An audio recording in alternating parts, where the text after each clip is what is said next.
Hey, it's Clay, and this will be a video chart on ticker symbol XXII. We will take a look at the 30-minute time frame.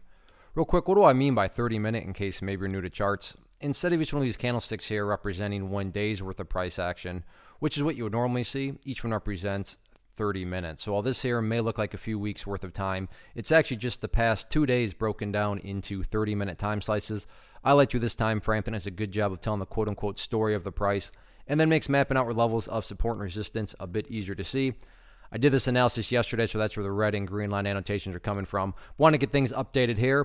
And update's probably not necessarily the right word. Confirmation would be more of an accurate term, because I talked about in yesterday's video the red line here and the green line, and both of those played out in today's trading and acted the way that the chart suggested they may. So the first level of confirmation was right up here at the red line, which, you know, this will mean a little bit more to those of you that watched the video from yesterday. But even if you didn't, you know, I talked about this area up here at right around the $3.25 mark as an area of resistance. And sure enough, earlier on in the portions of the day, you can see the price did indeed ultimately act as resistance right up around $3.25. Sure, the price got up above it a little bit, but you know, none of that lasted very long, and the price eventually fell back to the downside. Now, on the flip side of everything in terms of confirmation, I also talked about right around here at the 305 mark, give or take, as an area of support. And you can see that right there. Didn't hit it exactly, but within the range of it. And then you go to the final 30 minutes right here, and you can see that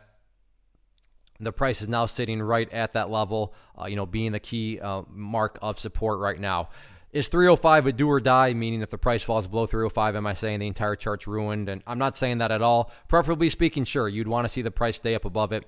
In the event the price does not hold up above it, the next key overall level of support to keep an eye on is going to be that purple line right there, the 50-period moving average. Keyword being moving, so I'm not going to assign a numerical value to that, because that value is going to move and change over time. But just realize that if the 305 mark does not hold as support, which again, so far so good, it is holding, but if it does not, the next level of support to keep an eye on from the technical perspective is going to be that 50-period simple moving average. So all in all, still working on building higher bases, and that's what it's all about. We'll see how the rest of this week continues to play out. Still 2 days left.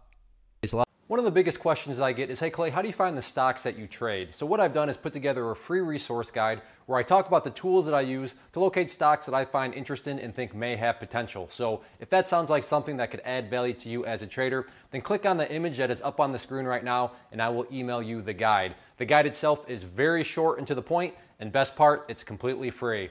Thanks for watching the video. Let me know if you have any questions.